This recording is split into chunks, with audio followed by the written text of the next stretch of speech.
Hello, my friends.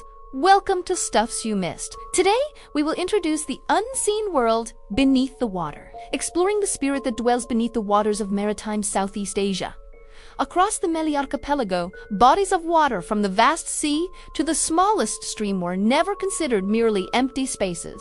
They were seen as living, inhabited realms, watched over by beings far older than any village, kingdom, or religion. Among these powerful entities is the Hantu Air, also known as Puaka Air or Mambang Air, which translates simply to the spirit of the water. This belief is deeply embedded in the Malay animist traditions found throughout maritime Southeast Asia.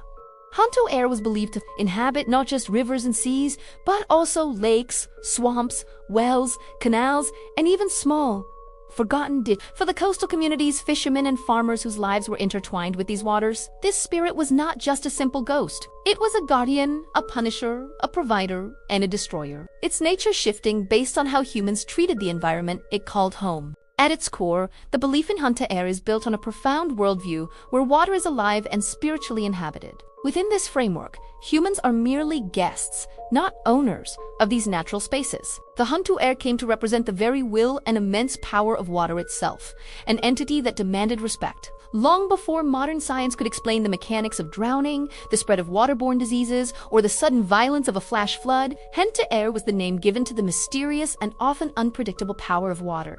The origins of this belief are rooted in the ancient spiritual systems of animism and dynamism, which flourished in maritime Southeast Asia long before the arrival of Hinduism and Islam.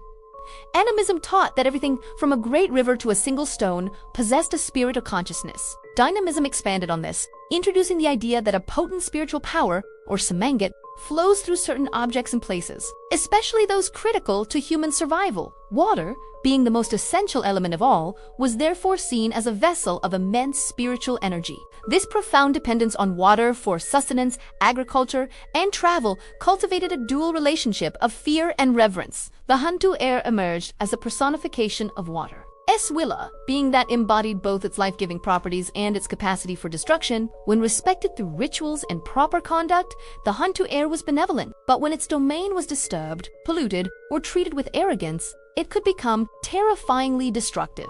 This belief system reflects an early and intuitive environmental ethic. Nature responds directly to how it is treated by humanity. The nature of Hantu Air is fluid and complex. It has no single fixed form and is considered neither purely good nor purely evil. Its behavior is a direct reflection of human actions. This duality gave rise to a distinction between benevolent and malevolent water spirits. The good spirits were seen as protectors of fishermen and sailors, guiding their boats safely through treacherous waters, bringing forth bountiful catches of fish, and ensuring gentle life-sustaining rains. They were the guardians of balance, maintaining the natural order. In stark contrast, the malevolent spirits were agents of chaos and retribution. They were believed to cause mysterious illnesses and sudden drownings, pulling victims beneath the surface without a trace. These spirits could conjure violent storms, create devastating floods, and punish any act of environmental disrespect, such as polluting a river or violating a sacred spring. They would often appear when their sacred spaces were violated, reminding humans of the fragile boundary between the physical and spiritual worlds. When the balance was broken and a malevolent spirit was believed to be the cause of misfortune, communities turned to the Pawang, a traditional spiritual specialist or shaman. The Pawang's role was not to fight or conquer the spirit, but to act as a mediator. Through deep knowledge of the spiritual realm, they would first identify which spirit had been offended and why. To appease the angered entity, the Pawang would perform a series of rituals, which included reciting powerful incantations known as Montera, presenting specific offerings, and conducting cleansing ceremonies to purify the defiled space. In some cases, this involved a direct negotiation with the spirit, or even a gentle exorcism to guide it away from the community. The ultimate goal was never to destroy the spirit, but to restore the delicate harmony between humans and the natural world, acknowledging the spirit's rightful place. In an era before forensic science, many deaths and disappearances connected to water were attributed to spiritual causes. Drownings were often seen not as accidents, but as deliberate acts by the Hantu Air. Prevailing beliefs suggested that victims were pulled underwater by unseen hands, their minds confused or trapped by the spirit's power. It was even thought that their souls were taken as offerings or companions for the lonely entity. These beliefs provided an explanation for the unexplainable, why a skilled fisherman might vanish at sea, or why a sudden flood would claim lives without warning. The Hantu Air was also known for its shape-shifting and deceptive abilities, a trait that made it particularly dangerous. It was said that the spirit could disguise itself as a harmless, floating tree trunk, luring an unsuspecting boatman. It might appear as a beautiful woman bathing by the riverbank, an unusually large fish, or any other seemingly innocuous drifting object.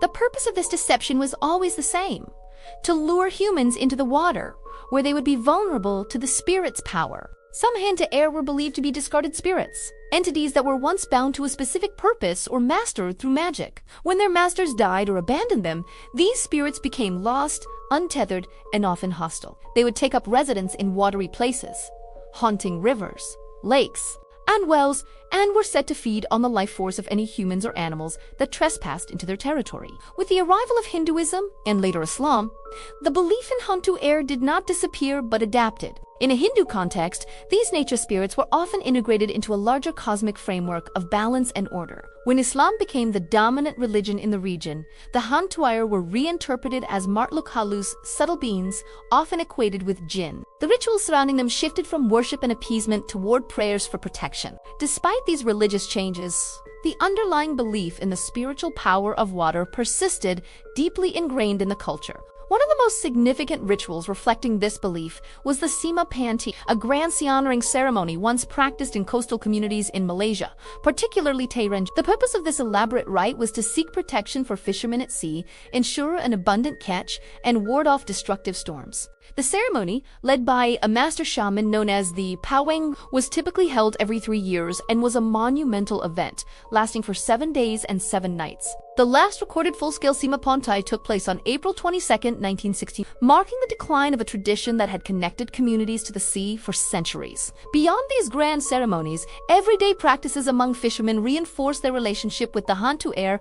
It was common for them to whisper prayers to the sea before setting out, or to stand at the bows of their boats in a gesture of communication and respect. A sudden lack of fish or the unexpected appearance of stormy weather were interpreted as warning signs from the spirits. This constant vigilance and show of respect were believed to ensure not only their safety but also their livelihood and abundance. The influence of water spirits extended to agriculture as well. Hantu Air were closely linked to the irrigation of rice paddies, the timing of rainfall, and the prevention of drought. When crops failed or rains did not come, it was seen as a sign of spiritual imbalance. Farmers would conduct their own rituals and make offerings at the sources of their irrigation canals to appease the spirits and restore the flow of life-giving water. The wrath of an angered Hantu Air was believed to be swift and devastating. The spirit could punish human transgressions through sudden, violent storms that appeared out of clear skies, the creation of deadly, unseen currents, or the spontaneous appearance of whirlpools that could capsize even the sturdiest of boats. These manifestations were not random acts of nature, but were seen as direct consequences of disrespect, powerfully reinforcing the community's obligation to honor and protect the environment.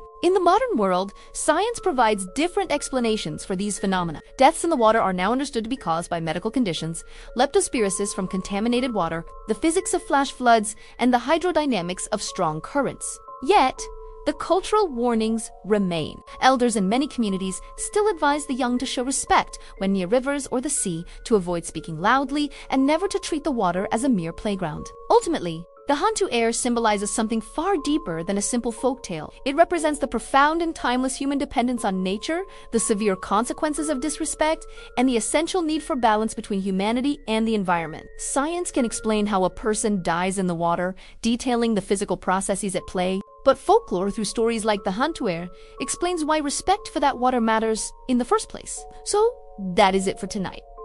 Don't forget to subscribe. I promise you guys one thing. Upcoming videos will be way better than before. A million thanks to you.